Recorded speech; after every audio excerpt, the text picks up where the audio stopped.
Hey everyone, and welcome back to the channel. So today, let's take a look at the 2026 Audi Q3 S Line.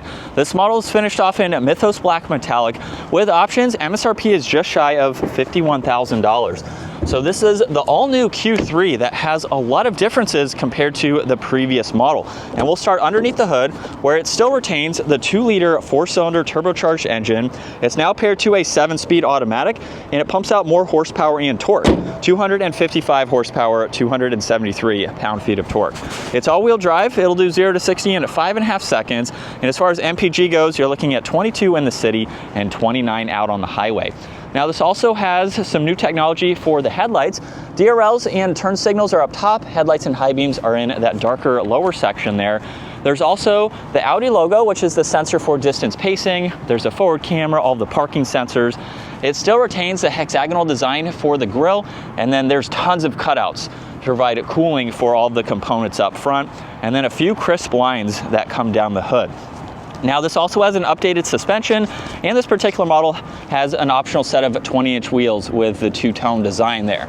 You'll notice the S Line badge. There's also power folding side mirrors with a camera and a turn signal, and then some black window trim, roof racks, and a full moonroof up top. You'll notice some really nice lines that flow down the lower section, and then the body colored fender arches. And then in back, there's the third brake light along with the wiper blade, LEDs. The rear Audi badge also illuminates, which is really neat. That is an option. And then there's the backup camera and all of the parking sensors. Now you can use the control on the key fob, you can use the control underneath, or just kick your foot up underneath and you can gain access to your cargo space. Where this has a spare tire underneath, you could place some smaller items if you needed to. It looks like you can actually remove these trim panels on both sides if you have some larger items. There's a 12-volt too, some cargo lights. You can remove this, of course, and fold the back seats down for even more space. So for its smaller size, you have a lot of practicality in the back.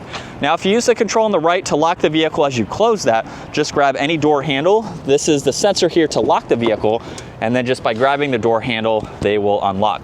This has Sonos for the audio. You'll notice storage in the lower section, the gray trim accents, which is neat, along with that rear section there.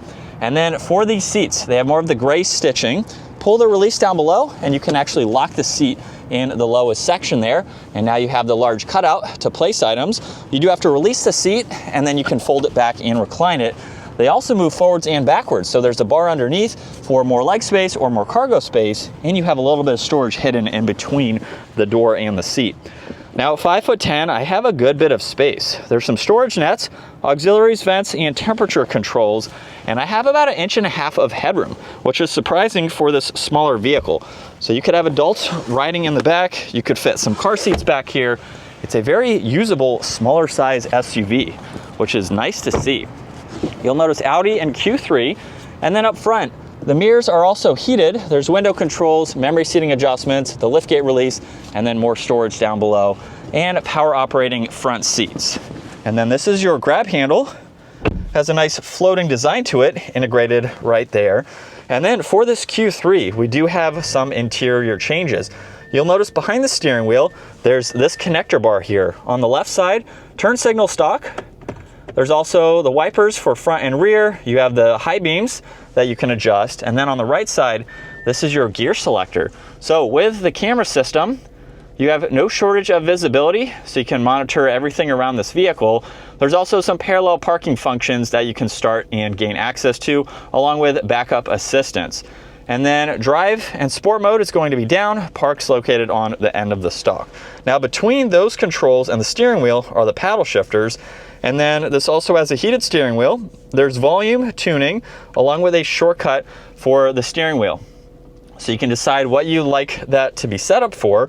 And then on the left side, you can go through the digital gauge cluster. So you have information on the left side that you can scroll through.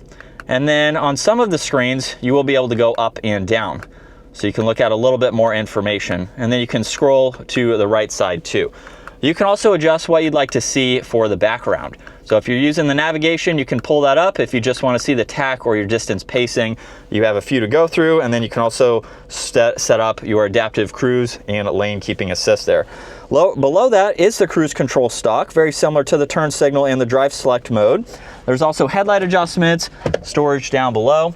And then with the rest of the infotainment system, you have a lot to go through. For the home screen, you have all these widgets that you can get into. There's also the map and navigation. You can get into audio, phone when that is paired. You do have a shortcut for that steering wheel control. And then there's some more apps here like Apple CarPlay, Android Auto. You can get into driver assistance, different settings that you can monitor. When you go into a vehicle, this is how you can get into some of this information here. So you have the different driving modes.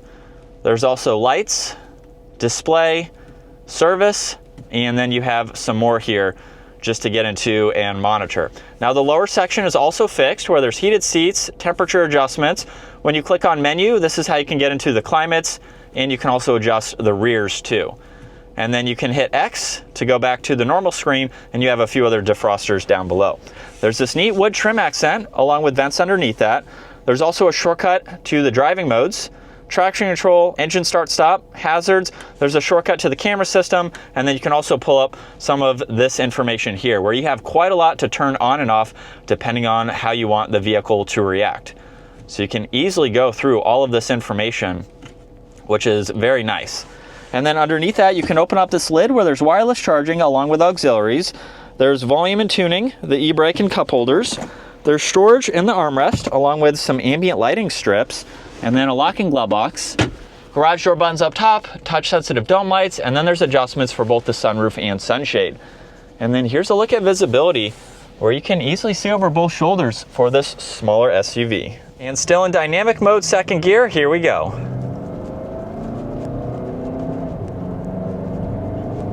And just a minor acceleration. The shifts are super quick with this new transmission. So if you want to have a little bit of sporty driving fun, you have the paddle shifters to use as needed. But this is what it's like to be behind the wheel for the 2026 Q3. Definitely really nice updates. Cool design for the steering wheel too, along with the brushed accents on both sides. And as far as the new controls go, just behind those paddle shifters, it's pretty easy to get used to this turn signal stalk here. It is much different, of course, than any other vehicle I've really filmed, but I've gotten used to it just with today's drive here. So I think it's neat to see some different technology, but also at the same time very functional as well. And a super comfortable vehicle to drive. You have a lot of different options for this latest Q3, so you can spec it with some other options and features just depending on your budget, but overall, I think it's really nice. And if you're not really looking for a large SUV again, this is going to be fantastic. You definitely sit very high up for this vehicle, so of course compared to a sedan there, and all of the materials are really nice, especially for this model and for its price point too. It's right around the average price of a brand new vehicle in today's market at $50,000, so you can get quite a lot for that money. And as far as making a U-turn here, very tight turning radius. So again, it's going to be super maneuverable, very easy to park and drive. It's not an intimidating vehicle to drive either. And you can quietly get back up to speed and you're ready to go. But that is going to wrap it up for the 2026 Audi Q3. Once again, huge shout out to Audi Northlake for providing this for me today. Take a look at their website, give this video a huge thumbs up if you enjoyed it, and consider smashing that subscribe button so you can stay up to date with our daily uploads. I'll see you all in the next video.